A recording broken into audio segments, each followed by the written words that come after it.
Hello and welcome to the EDHRECast. My name is Joey Schultz and I'm joined, as always, by my fantastic co-hosts. Up first, his dad jokes have double strike. It's Matt Morgan. So this is your annual reminder that when the sun casts solar flare, make sure that you wear sunscreen. Otherwise, you're going to end up looking like a sun-scorched regent. Sunscorched Regent. That's a good card, but Matt, I can't help but feel like you might be trying to warn people about not getting sunburned, maybe? Only people that are watching on YouTube today understand the severity of the situation here. Good to know. Good to know. That's a good image for everyone listening out there. Up next, he didn't choose a background. The background chose him. It's Dana Roach. Little D&D joke for all y'all out there. Why does leather armor make rogues better at sneaking? It's made of hide. There it is. It's a good one. That's so that dad joke has goad. That one goaded yes, me. That's right, that, yeah. I think it kind of snuck up on you a little bit there, Joey. Yes, it did. It also has unblockable. I couldn't do it. I was defenseless.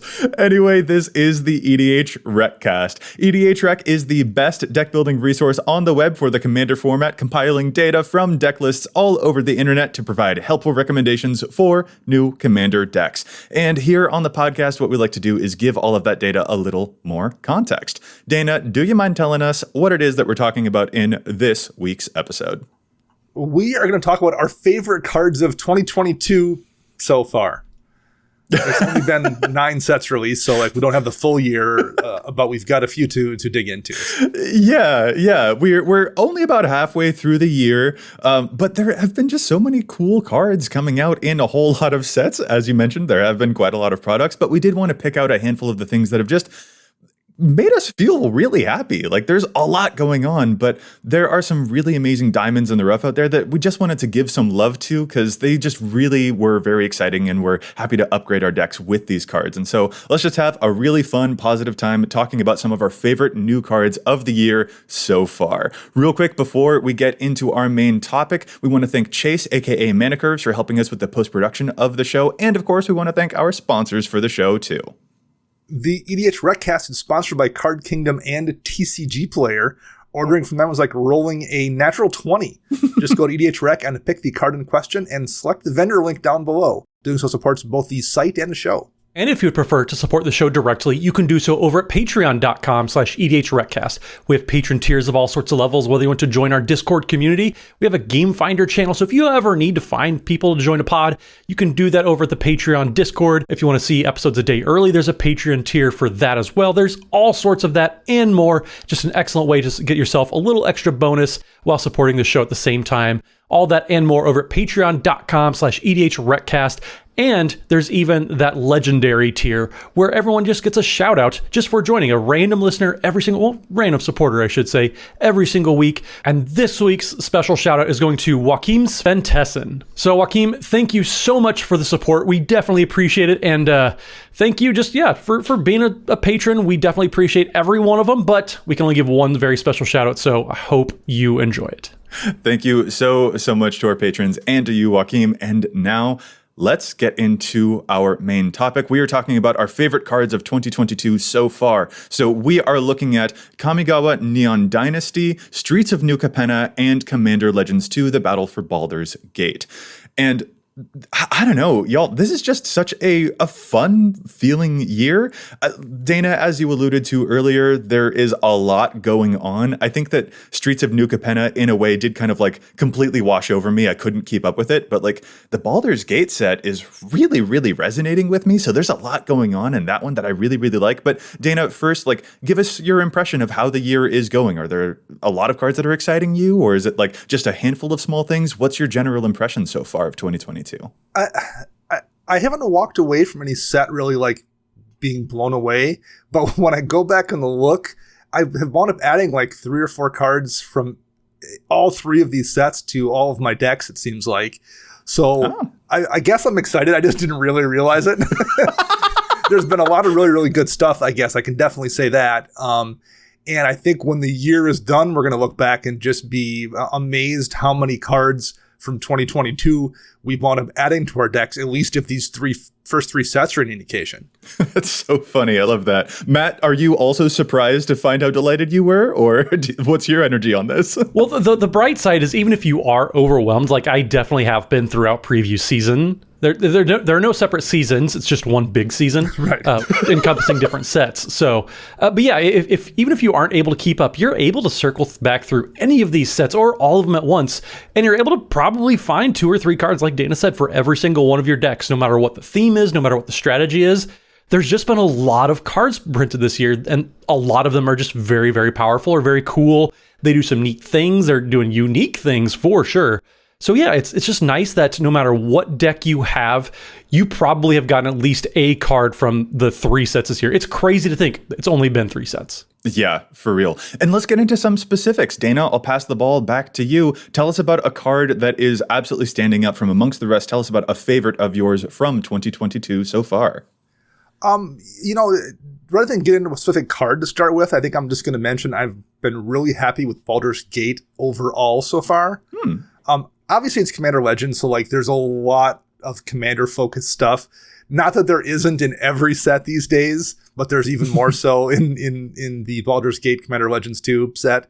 So, I mean, that helps. But the thing that I found myself really liking about it, it's not that I didn't enjoy the kind of futuristic or crime noir aesthetics we got from Neon Dynasty and Capenna, but I really found myself missing kind of a standard fantasy world and vibe that we've got from Baldur's Gate, because we also didn't really have it in the fall either. It was very much a horror-based set in the 2 Innistrad ones. So this felt like the first time in a while we got a Magic set that felt like kind of the early days in terms of just the overall, aesthetics and theme and vibe of everything. And I was really glad to see that. I wasn't bothered by the futuristic stuff that we got, but it was very comforting to go back to something that felt like it was part of alpha to a degree. So that to me definitely has felt good. Yeah, Dana, I definitely agree. I don't get some of the hate that some people have been throwing around on social media for Baldur's Gate. I think it's a perfectly fine set. Nothing screams ban me or this is going to be a problem or anything like that. But to me, that's a good thing. I think we're so used to at least 1 or 2 cards getting the ire of the community. And there's nothing really that has jumped out from this set. And so I think maybe people are a little lukewarm and they're seeing that and, well, this isn't a properly powered set. This is a perfectly powered set. There's a lot of really fun things going on. Heaven forbid that the people who design cards at Wizards of the Coast figure out the balance of power, or cost, all of those things, and then make a powerful card that doesn't need to get banned. It makes the rules committee's job so much easier if they're not printing cards like Hullbreacher. This is true. This set doesn't contain the Jeweled Lotus-y type of opposition agency cards that get read a certain way and get a lot of discourse, and it also doesn't contain the Hullbreachers, and that's a good thing. That is a good thing. That's a wonderful thing. Yeah, I am pro that energy. Just because cards aren't broken doesn't mean they aren't powerful. Those two things aren't necessarily synonymous.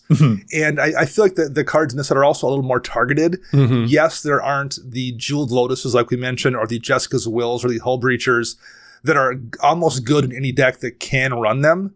But there's a lot of stuff that's very good in this specific deck that wants to do that specific thing. And I think that's much healthier than feeling like, oh, I need to get 5 copies of Jeweled Lotus for all of my fast decks, or I'm going to fall behind, or I need to have Jessica's Will in every red deck because it's one of the best red draws was ever printed. There aren't those kind of cards, but there's just a lot of really good stuff that's going to shine in this deck, or this card is going to shine in that deck. And I think overall, that's much healthier for Commander than cards that you feel like you want to put in every single deck. All right, we've talked generally about the set, and we like its vibe and its overall, where it's at in terms of its level and stuff. But let's get into some specifics now. Dana, what are some specific cards that do stand out to you from the set? I really want to know about the specific cards that are really breaking into your interest. So if we're talking specifically Baldur's Gate to start with, Robe of the Archmagi is really, really interesting, I think. It's an equipment in blue, so that, takes it away from your kind of traditional Boros equipment anyway, which is kind of nice. It's interesting. And that's a pretty powerful draw effect, I think. Whenever equipped creature deals combat damage to a player, you draw that many cards. there's a lot of stuff that hits really, really hard that's going to draw you, a whole bunch of cards with that. And you are in blue, so it's pretty easy to protect whatever's wearing the robe with counter magic. And then you're going to draw a bunch more spells that are going to let you protect it. It's, I think, very synergistic with blue. It's got a great piece of art on it, and I'm looking forward to running it in at least one, if not two decks. It's a card. It's probably the card that I am maybe most excited for from the set for some reason. Well, and Dana, you missed probably the most important pieces. You're in blue, so it's not like you're going to be lacking for any sort of evasion like flying or anything like that too. Exactly, right. Because blue is totally just very hard to block with their creatures. So, and it equips to wizards for super cheap. Right. It equips to a bunch of different stuff for so like Riel the Everwise, for example, can get really big, and then this will let you... Shut up. Don't give out the secret. Don't give out the secret. You're giving away trade secrets here, Joey. Thought we had an agreement. Oh, I'm super sorry. But yeah, no, like that is a really cool special thing. And Matt, I look forward to seeing the Robe of the Archmagi in your red and blue deck, your unspecified. Random is a deck Matt may or may not in be a playing. deck that I totally don't have or is functioning and not will be brought with me to events of the future. No.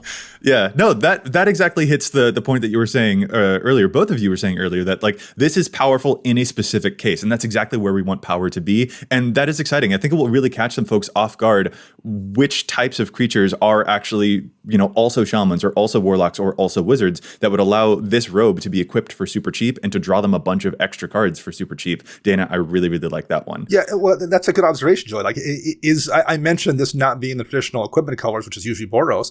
If this was a red or white artifact or something that you would run in those decks, you would just probably put it in every Boros equipment deck, right? Because you're going to be equipping up some creature and hitting people with like 4 swords or something and drawing 11 cards.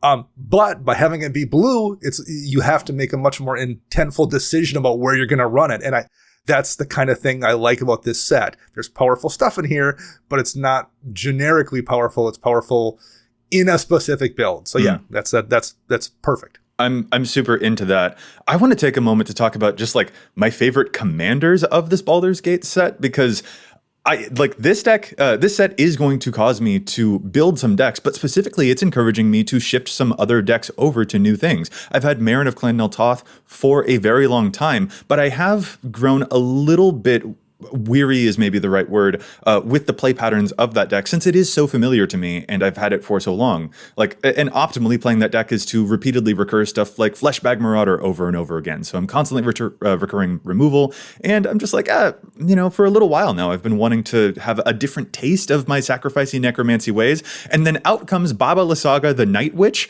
which is sending me over the moon. And yes, I will be actually referring to this not as Baba Lysaga, but as Baby Lasagna forever because of the way that the name is spelled. This is now Baby Lasagna. I am not taking questions at this time.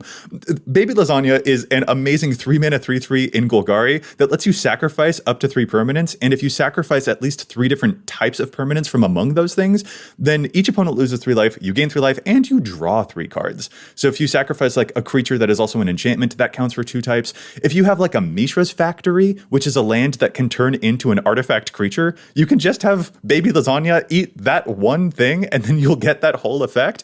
I'm so excited to change Maren over to this commander because it's something new, it's fresh, it's exciting for me, and I love sacrificing stuff. There's also that new Shadowheart commander that lets you sacrifice a big creature and draw cards equal to its power. Like, I'm shifting around decks I have because of these commanders, and I'm so excited about that. I'm probably doing the same thing, Joey. I currently have a Jeru with arms wide open deck. And I like the idea of mono white planeswalkers because it's kind of bad. But Jeru also, by being a tutoring commander, I kind of go for the same things pretty often very early. There's obvious targets. Whereas Lizelle Vlaakith's Champion is a mono white commander that basically lets your planeswalkers come in with an extra counter. So it's also viable as a mono white planeswalker commander. It's not going to, it's going to play different because I'm not going to be tutoring up kind of the same, Karn that draws me a card every time. I'm going to be able to make more choices. And also, if I want to, I could pair her up with a background. If I wanted to not play mono white, I could play Azorius Planeswalkers, or I could play, something. I could play some kind of 2-color pair if something catches my eye. Versus most of the time, people are playing 5-color So it gives me some freedom there to do something a little bit different too with that same deck. So I'm going to be making the same move, I think, with that commander. So Dana, I want to pour one out just for your Scott Stapp impression just now. Oh, thank you. That was wonderful. For you paper or you youngins, Creed was the band that had their arms wide open. Everyone under the age of 30 has no idea what that was about. Absolutely. Well, okay, so I'm going to combine Joey, your just absolutely fun name to say commander with Dana's lyrical commander. Raga Draga, Gorgut's boss, is probably the most fun commander name to say, maybe ever. Like it's every time I hear it, I just want to sing "Bad Romance" by Lady Gaga. Raga Draga. That's yes, amazing. exactly. It's just such a fun name to say, and that's why I'm gonna build this commander. But also, it's actually a very, very cool and powerful commander. Mana Dorks, it's a card type or a creature like role that very quickly gets outclassed the later the game goes, and this totally flips it on its head. It makes them relevant. It's such a just swell designed card. I love Raga Draga, the Bad Romance, and it's just such a fun design. Everything about this card just makes me very happy. This is the first commander probably in at least a year that I instantly wanted to brew around. I love that. And that's the Gruul Human Boar, 4-mana, 4/4. Each creature you control with a mana ability, so those Mana Dorks, they get +2/+2. Whenever a creature you control that has a mana ability attacks, you untap it. That's amazing. So they're practically vigilant. And whenever you cast a spell, if at least 7 mana was spent to cast it, untap target creature, and it gets +7 and gains trample for the turn. This is a feisty card. Like, it's fun to say, and that's going to be fun to play. I'm just so hopeful for this. I don't like having multiple decks of the same color combinations. Don't care. Gonna build it. Thank you. Move on. What do you mean you don't like having multiple decks of the same color combinations? Don't you have like 3 Selesnya decks? Shut up. Don't judge me. Don't tell me how to do my business. Doesn't count. Don't give away the secrets, Joey. That's amazing.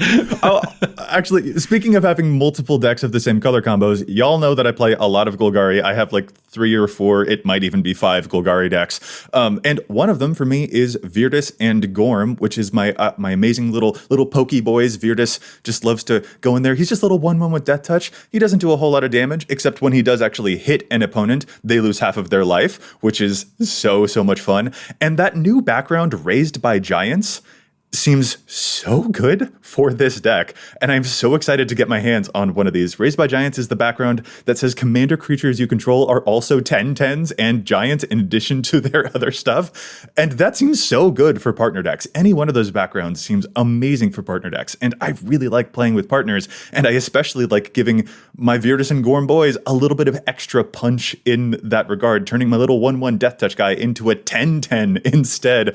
I'm really excited for a lot of backgrounds, but especially this one. I love backgrounds in general. People are focusing on them to have them act as a pseudo partner type of card.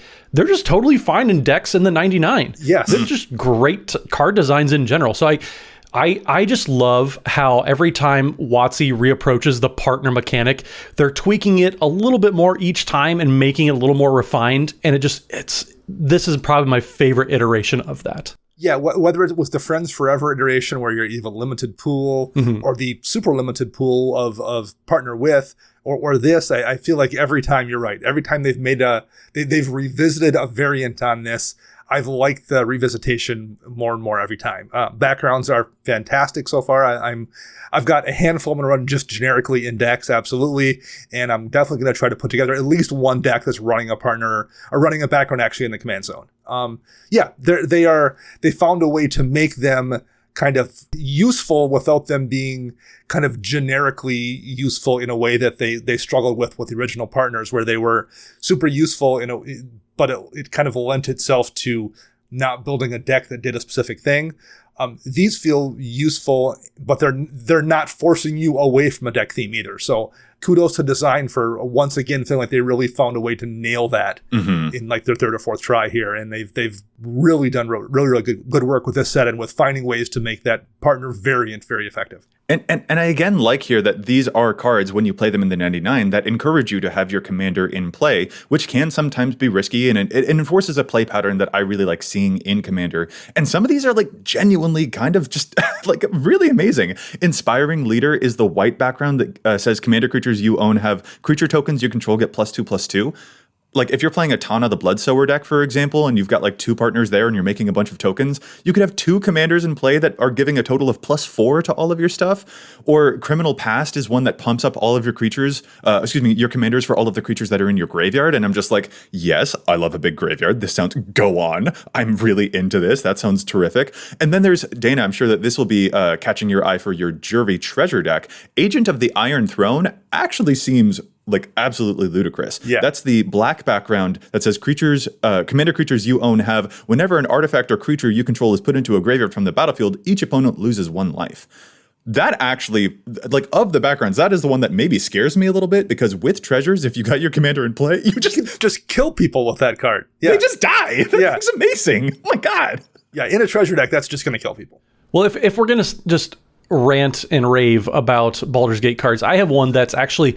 I have a couple that I really, really like, but one is just, it's such a perfect little hate bear. It's not stopping anybody from doing anything. And that card is Archivist of Ogma. So it's 1 and a white for a creature halfling cleric. It's a 2/2 with flash.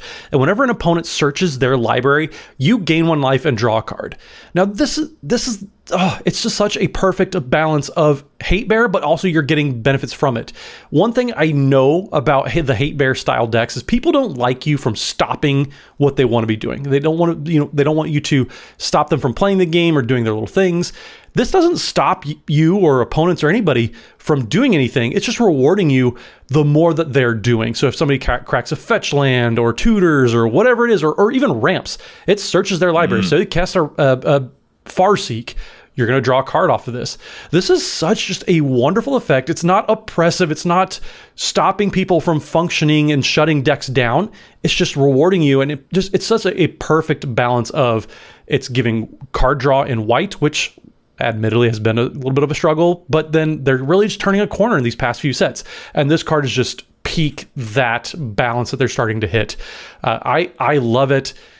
I can't rant or rave enough about this card. Especially what I like about it is that it scales to the power level of the rest of the table as well. Absolutely. And that is a really nice thing to see from design, is that like this card could maybe do not a whole lot, but if the rest of the table is doing quite a whole lot, then so will you. And I really appreciate that eye towards card design in basically any capacity, but especially in this one. Yeah, Joey, I've seen a few people talking about at their high level tables how this card might potentially be a problem.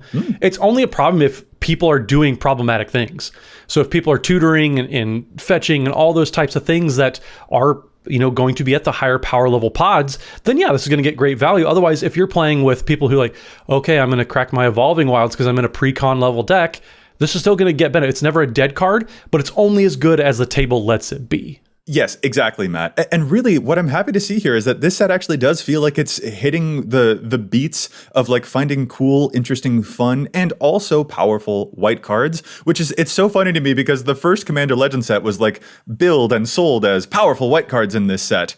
And we were all kind of like, there's powerful white card in the set, whereas in this set, it feels like they're actually delivering. Like, seriously, there's that small, like, mono-white equipment Greatsword of Tyr, which is just a little equipment that also gives +1 counters and taps down some stuff.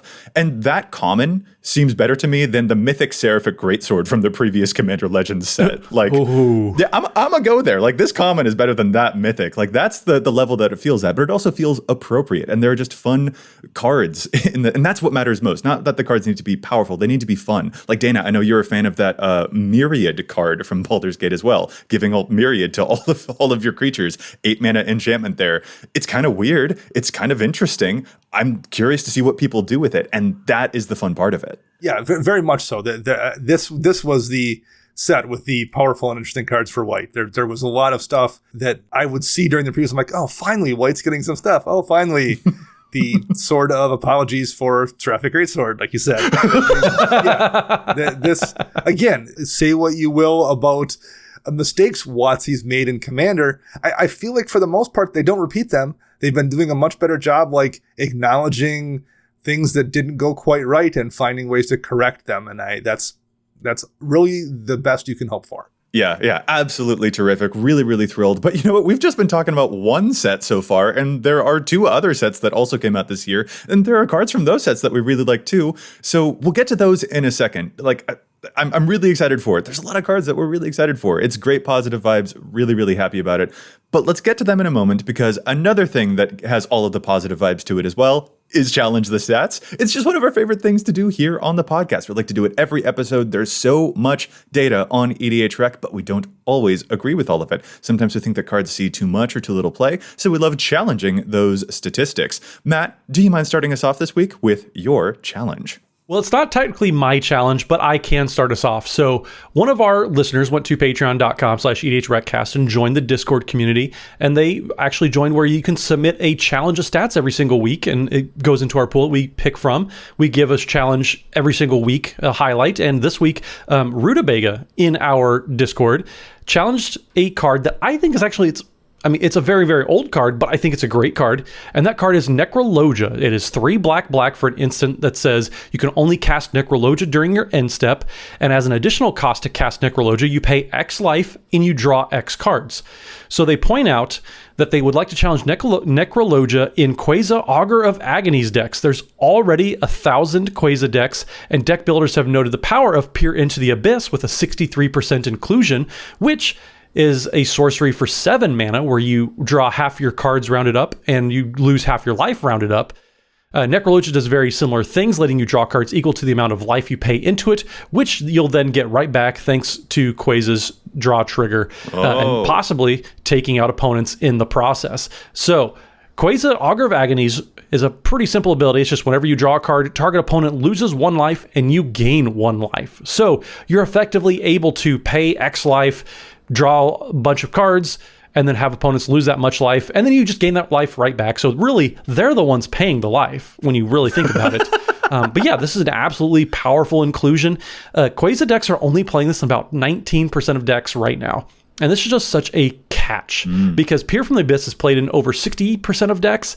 This should be almost a 1-for-1. You have a little bit of flexibility. It's just such a powerful card. It's forgotten. Dana, of course, knows it's from 7th edition and Exodus, but it's also just a $1 card. It's a great little fit that you can grab in there. Rutabaga, this is such a good pick. There's always these cards, if you find not quite the same, but close to a very high percentage inclusion card. This is a perfect example of that. It's so close to Peer into the Abyss. It's just, yeah, I really like this challenge. If you're playing Quasar decks, you probably want to give a look at this card. That sounds really, really spicy. I like that. And I totally agree. If 60% of folks are playing the Peer into the Abyss for Quasar, then yeah, Necrologia seems like it could also bump up quite a bit more too. Although, funny thing about the Peer into the Abyss, every time I hear the name of that card, I don't hear Peer into the Abyss. I hear Peer and Toothy Abyss, like the partner with commanders from Battle Bond. It's just, every time I hear it, that's what comes to mind first. I always have to reset my brain about that card. It makes no sense to maybe anyone but me, but I think it's fun. And I'm happy for you. It's your baby lasagna. It's another baby lasagna. Yes, exactly, Dana. Exactly. We have fun with pronunciations on this show. Oh, man. But hey, you know what, Matt? You mentioned card draw for your challenge, and I think that I'll mention card draw for my challenge here, because I actually have a card that I think might be seeing a little too much play in Henzi Toolbox Torre decks. So Henzi Toolbox Torre is that Jund commander, or I know it has a different Capenna name, but we call it Jund in this house. It is a Jund commander that gives all of your creatures blitz. So basically it allows you to play your creatures for a little bit cheaper. It will give them haste, but they will be sacrificed at the end step. So it kind of allows you to do sneak attack effects with the creatures that are in your hand. And it's a really fun and really popular commander from Streets of New Capenna. The card Death Reap Ritual is one that I want to look into for Henzi decks, though. That is a 4-mana enchantment that says at the beginning of each end step, if a creature died this turn, you will draw a card. And you know what? To an extent, I actually think that this challenge kind of goes for Zayatora decks as well, which also has an end step sacrifice ability that lets you fling creatures at your opponents.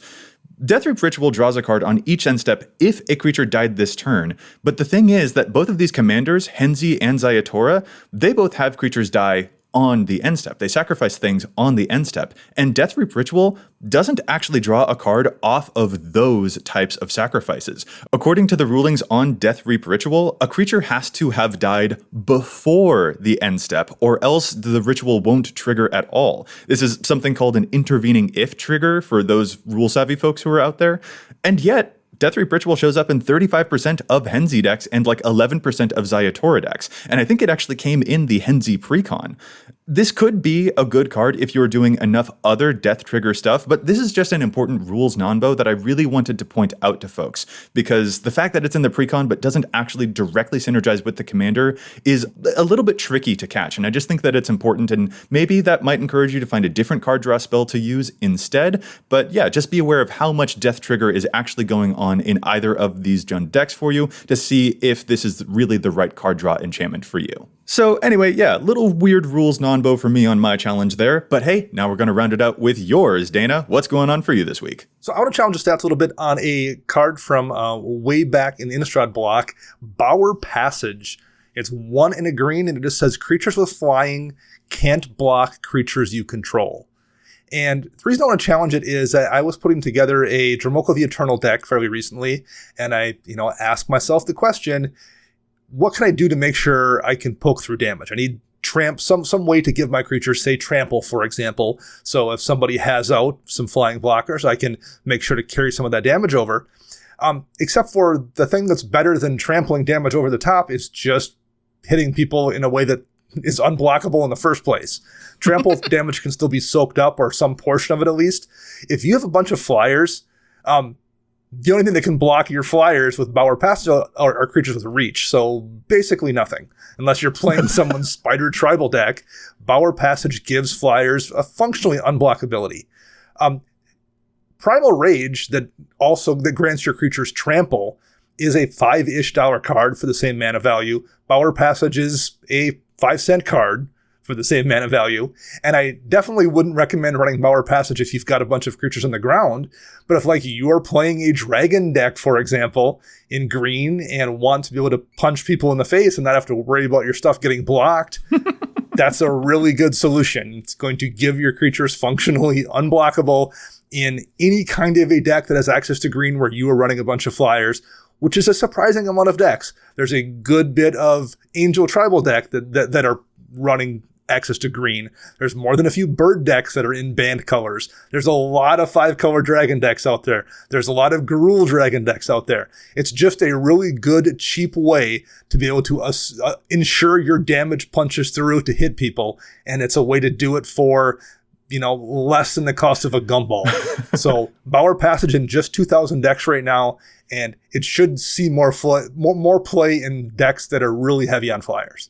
I love that, Dana, when it comes to, we've gotten literally over 100 new legendary creatures over the span of 2 months.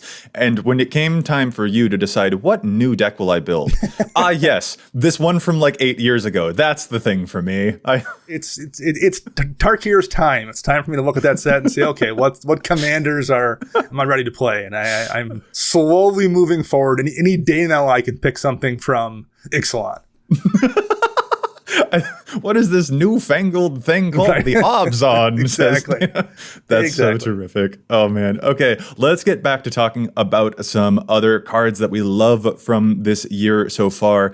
And Matt, I actually want to share this with you. There are so many amazing cards that came out this year that make a bunch of tokens, and I know that you like tokens, and I know that I like tokens. Can we talk about how amazing the card Grand Crescendo is, which is that X, it's 2 white and X to give your stuff indestructible, and you make X tokens. You make X 1/1s. It's so beautiful, and I know that you and I both really love this card. I do really love this card. I just don't love that you stole this from my section of the notes and are claiming it as your own. It's also in my section of the notes. I've got this one. I dibsed all the white cards, remember? You get the black cards, I get the white cards. No, there are so many other white cards that I want to mention here. Myosian of Blooming Dawn is another, because you make so many tokens. That's the Myosian, they make so many 1/1s. I love that. My Thalys deck is over the moon. Well, in this card, I love modal cards that don't actually say they're modal cards. And this is one of those where you can just pay the white, don't pay X equals 0, and you just give your creatures indestructible. That's a perfectly fine card. There's Heroic Intervention is already played in a ton of decks. Such a green staple type of card, and this is just white for that effect. Well, not the hexproof, I get that, but giving all your creatures indestructible is a very, very powerful effect. But you also can cast this for X equals however many, and you get to make an army as well. I love this type of card. It's so good. I was so excited for it, and I am, as Joey would say, I am here for it. I am here for it. This is showing up in decks. I love it. I put it in Fleece. I'm sure that you've put it in. You have 800 Selesnya decks, something like that. You've put it in a whole bunch of. I have a Boros deck too that plays this. There you go. Yeah. Oh, it's so good. And I also want to shout out the card Rabble Rousing, which is that 5-mana hideaway enchantment. Whenever you attack with creatures, you make more creatures, and it also lets you play the hideaway card for free if you have enough of those creatures. Like, this feels to me like a card that might have been a little bit slept on from New Capenna, because that is a lot of tokens that you can make just by hitting people, which is the thing you wanted to do anyway. Like, the ability to make a bunch of 1/1s in white this year has really just, I love how many these make. It's not just like, oh, I'll make 3 tokens or I'll make a couple of 1/1. These make a huge number of tokens, and that is really, really great for a whole variety of decks, and I love every single one of these. One card that I've really kind of fallen for that's came out this year is Roadside Reliquary. It's not particularly flashy. It's a land that taps for colorless mana, and you can spend 2 and sacrifice it. You draw a card if you control an artifact, and you draw a card if you control an enchantment. And this isn't a new thing. There's been the Horizon lands that can be sacrificed to draw a card. We've had Cryptic Caves, for example, that taps for colorless, and you can spend 1 to sacrifice it to draw a card. But for some reason, the ability to draw 2 cards very, very frequently, and sure, once in a while, you're not going to have one or the other, so you're going to spend 2 mana to draw a single card, which is worse than Cryptic Caves. But in a deck that, and a lot of my decks have 10 to 12 enchantments and easily that many artifacts, I found that when it comes time to actually sacrifice this, when the game's a little bit further along and I don't necessarily need to have access to all of those lands, it's almost always cracking to draw me 2. That just feels really, really good at that turn 8 point in the game when you just haven't hit that draw spell yet, or you just need a little extra gas. In a way that Cryptic Caves, which I did test out as well, never really felt that powerful. It felt like I was kind of replacing a land with 1 card, and that's fine. Drawing 2 felt like a really, really big deal, and whenever I've been able to use it in a game, I've been super happy with Roadside Reliquary. Oh, Dana, I really like that pick too. That one feels very under the radar, but I totally agree. That's a nice boost when you need it. And I think you're right that it works a lot when you want it to. So A+ on that one. That's also very subtle, but great design. Well, I have one that I'm going to throw out there that we talked a lot about, cards that they're not generically good, but they're very good in certain decks.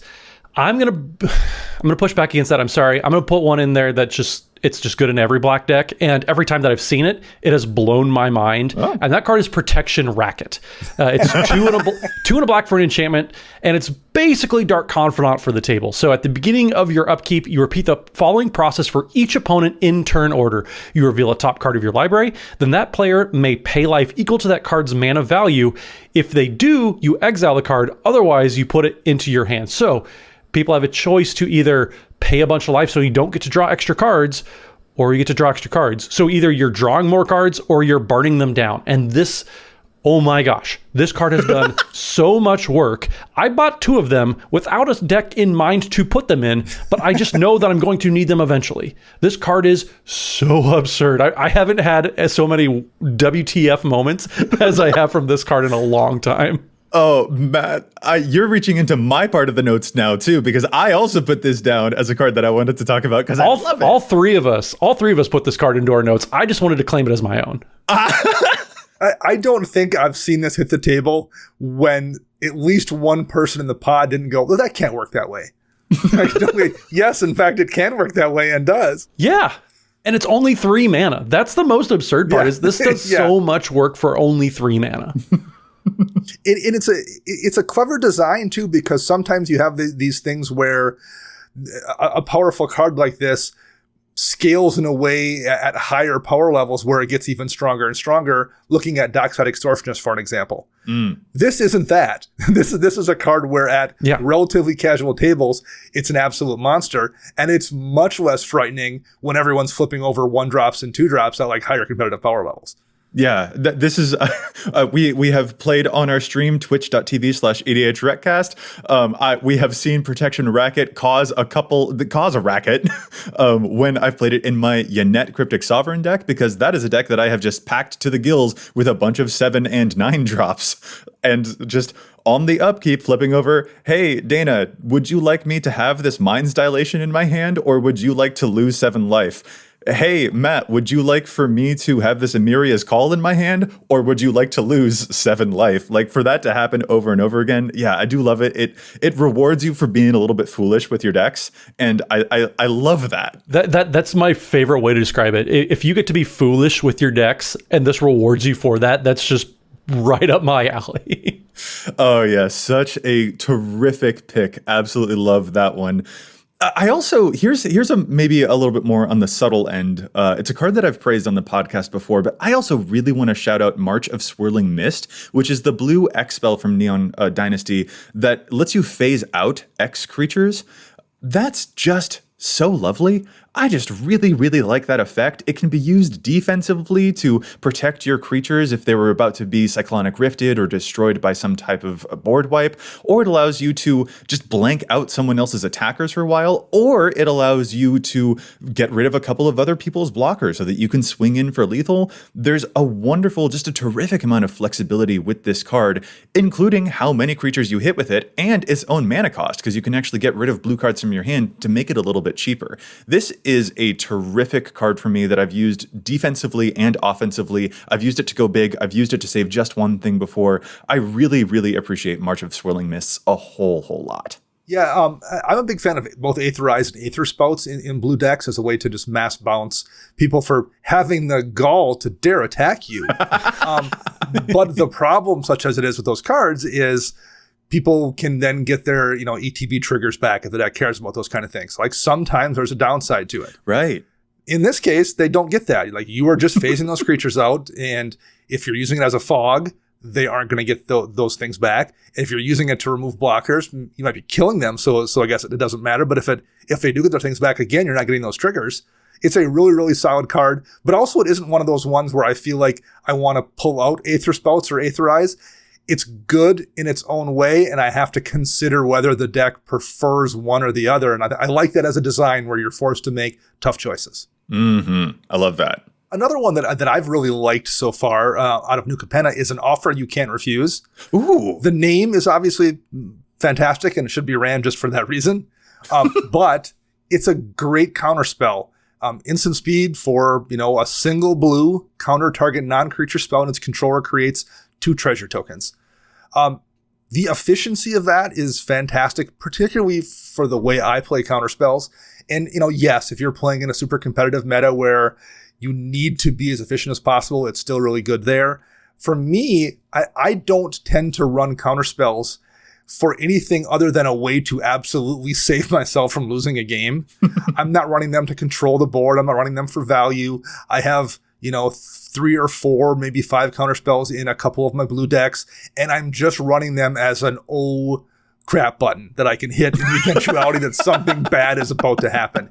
But because I use them that way, if I leave mana up, I don't always, necessarily want to cast a spell that turn. I might want to hold on to it and save it for an opportunity when I need to hit that button. And if I tend to not necessarily build in a way where I have a ton of mana sinks either. So being able to leave a single blue up for An Offer You Can't Refuse, it doesn't feel terrible if I don't use it. So at least for the way I play, this has been a fantastic spell. Occasionally someone's going to drop a crater hoof I can't stop or something, but most of the time it's perfect for the way I use counter spells. I've got to cast it a couple times so far and been thrilled with how it's performed for me especially. Well, I just think it's so funny how you talk about the way that you use your counter spells, because a card that I want to talk about, and I've talked about it a few times the past probably 5 episodes or so, is the way that I play counter spells, which is very, very different from the way that you do. Access Denied is one of my favorite cards so far. So, Joe, you talked about making tokens. Even if you're not in token colors, you can make a lot of tokens. So Access Denied is 3 blue for an instant that says counter target spell. You create X 1/1 colorless Thopter artifact creature tokens with flying, where X is that spell's mana value.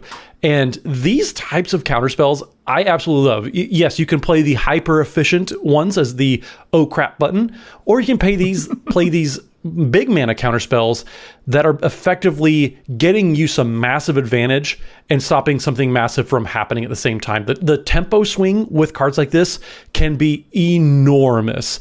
I have likened this to Spell Swindle, or Dana, one of your favorite cards, Overwhelming Intellect.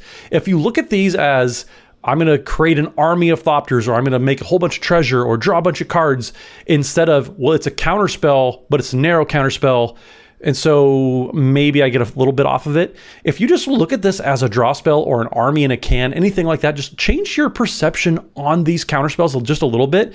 The upside is so crazy, and I absolutely adore this card.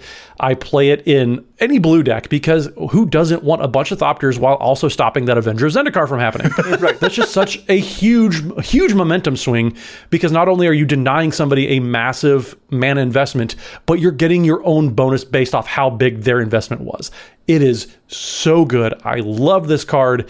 Probably one of my favorite cards from Neon Dynasty in that whole cycle right there. And there are certain commanders that take advantage of effects like that in such fun ways. Like the Access Denied, making you all of those Thopters sounds like an amazing, precursor to then slamming a Brutaclad right into play on your next turn, for example. And then you can turn all of those tokens into different types of tokens. I love that. Or when it comes to the offer that you can't refuse, like I'm gonna say it, I like that card a little bit more than Swan Song, because Swan Song is technically a little bit more limited in the types of things that it can counter.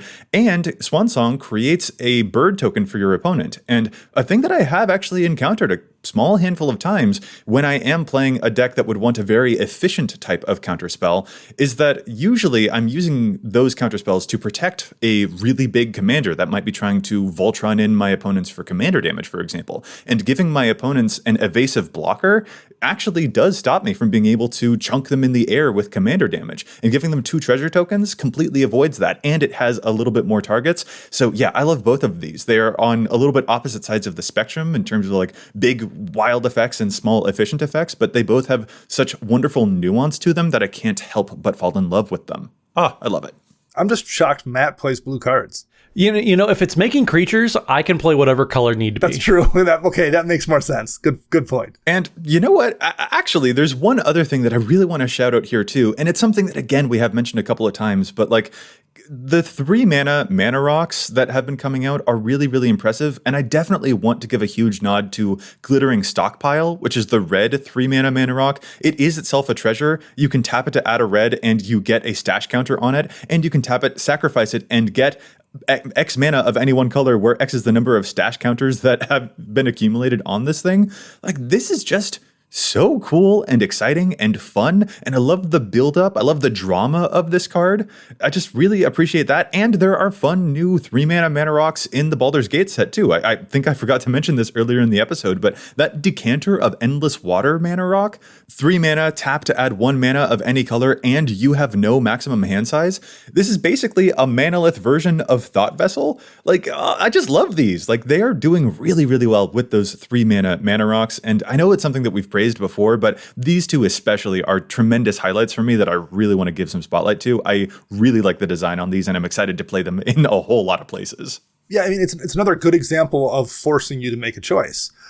For a lot of years there really wasn't a difficult choice to make. The 2 mana rocks were just, in almost every situation, better than running the manaliths of the world. Your deck just functioned better doing that. That isn't the case with all of these 3 mana rocks we've gotten in the last few years. There's a lot of situations, particularly if your deck isn't striving for speed, where spending that extra mana and getting that extra bit of gas that rock provides you is definitely worth it. And it's a great situation where you're forced to make a choice based on what's best for your deck. And again, it's just the game plays way better, I think, when you have to do that. Yeah, when Gavin Verhey and the design team kind of started outwardly saying, well, we're going to start doing this, we're going to start exploring 3-mana rocks and give people a reason to want to play this. Yeah. I kind of anxiously sat around and said, okay, we'll prove it. And they are. They absolutely are. They're giving us these reasons to play all these fun 3-mana rocks. Yes, if you're worried about the hyper efficiency, there's still space. There's still the arcane signets and the soul rings and all that. But for the middling players like myself, there are so many great options now. Yeah, so fun. And you know what? One last shout out for me here too. I don't know, the Pride secret layer meant a lot to me to see as well. Like, there's just really fun stuff that is happening on that. And like, I don't know, rainbow capitalism is certainly its own conversation, but these were some pieces that really did mean a lot to me and meant a whole lot of to the folks that saw them. So I just also wanted to like mention that is another thing that gave me the warm fuzzies this year. So like that to me is ultimately what this episode has been so fun to do, is just like, yeah, there's a lot going on. There's a lot of sets. Basically every week we're getting 300 new cards, or we're getting 100 legends every set. But these are some just terrific standouts, and I'm so happy to see how much excitement that it has inspired for us. And I'm excited to see the new cards that you make in decks, Dana and Matt. I'm excited to see cards, Joey. Old cards. Old cards for yes. Dana with the Drumoka, and Matt. I'm excited to see you add cards to your super secret red and blue deck that we don't know what the name of the commander is. Yes. Oh, I have so many secret decks that I just never play because I want to hide them. I'm making that up. Yeah, no, there's something going on for all of us, and it was really nice to linger in that positivity and just feel the excitement on all of this, because this is a strategy game, but like is a game. We're here to have fun, and dang it, they are delivering in spades for us to have a whole lot of fun, and that's really, really tremendous, exciting, really, really, really pleased about that. So listeners, we would really like to hear from you about the cards that have generated the most excitement for you, the things that you're really delighted to put into your decks so far from 2022. What's catching y'all's interest out there? Let us know. And with that, fellas, let's call this episode to a close. If our listeners want to get in touch with us, where is it that they can find us all? Matt? So you can find me on Twitter at Mathimus55. That's MATHIMUS55. And don't forget, Wednesday evenings, we are streaming over at twitch.tv/EDHRECast. We have guests on every single week, and it's always such a fantastic time. So make sure you tune in Wednesday evenings, twitch.tv/EDHRECast. And Dana? You can find me on the Twitter birds at Dana Roach. I'm writing articles for EDHREC and for Commander's Herald. You can hear me on other podcasts, CMDR Central, and you can find all of us together at patreon.com/EDHRECast. And I'm Joey Schultz. You can find me at Joseph M. Schultz on Twitter, and you can find the cast at EDHRECast on Facebook and on Twitter. Plus, if you have a question for us, you can contact us at edhrecast@gmail.com. Our thanks go out once again to Chase for assisting me with the post-production of the show. You can find them online at Mana Curves. And we want to thank our sponsors, TCG Player and CardKingdom.com. Plus, you can visit altersleeves.com/EDHRECast for cool, custom EDHREC sleeves. Listeners, we'll be back at you next week with more data and insights, but until then, remember, EDHREC your deck before you wreck your deck.